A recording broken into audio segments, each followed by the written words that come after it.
Syekh Kuro adalah ulama penyebar agama Islam pertama dan paling sepuh di tanah Pakuan Pajajaran Sunda.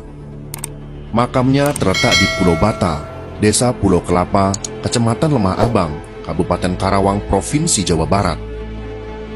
Nama aslinya adalah Syekh Hasanuddin atau Syekh Qurratul Ain atau Syekh Mursahadatillah.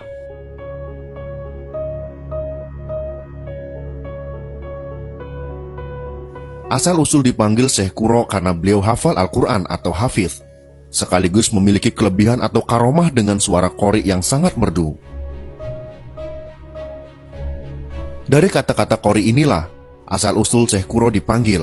Beliau adalah peletak pertama bibit-bibit ajaran Rasulullah Muhammad SAW di tanah Sunda, setara dengan peran Sunan Ampel yang meletakkan dasar-dasar ajaran Islam di tanah Jawa atau Majapahit.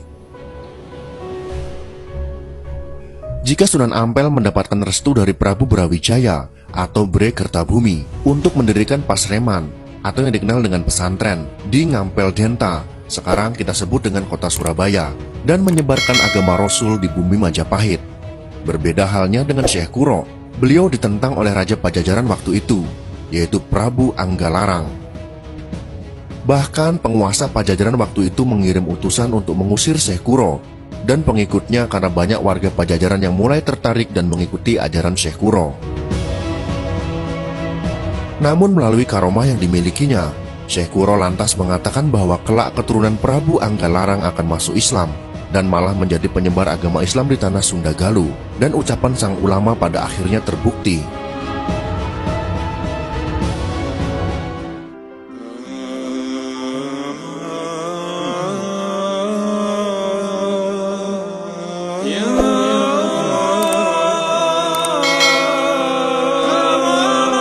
Karomah utama yang dimiliki Syekh Kuro adalah kelebihannya dalam melantunkan ayat-ayat suci Al-Quran. Kemampuan itu ditularkan kepada santri-santrinya, salah satunya Nyai Subang Larang.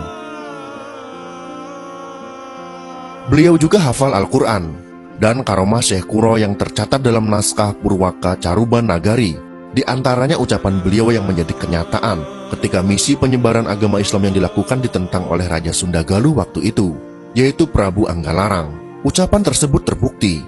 Anak Prabu Anggalarang, yaitu Prabu Siliwangi, masuk Islam saat menikah dengan Dewi Subang Larang, serta cucu-cucunya menjadi tokoh penting dalam penyebaran agama Rasul Muhammad SAW di tanah Pasundan, yakni Pangeran Walang Sungsang atau yang dikenal dengan Cakra Buana, Rara Santang, yaitu Ibu Syarif Hidayatullah atau yang dikenal dengan Sunan Gunung Jati, dan Kian Santang atau yang dikenal dengan Raja Sangara. Karomah Syekh Kuro selanjutnya, konon kabarnya beliau membangun masjid agung yang megah, kemudian dipindahkan secara gaib ke Gunung Sembung Cirebon, dan masjid itu diberi nama Mangal Mangil Mangup. Untuk kebenaran cerita ini hanya Allah yang tahu. Wallahu a'lam bishawab.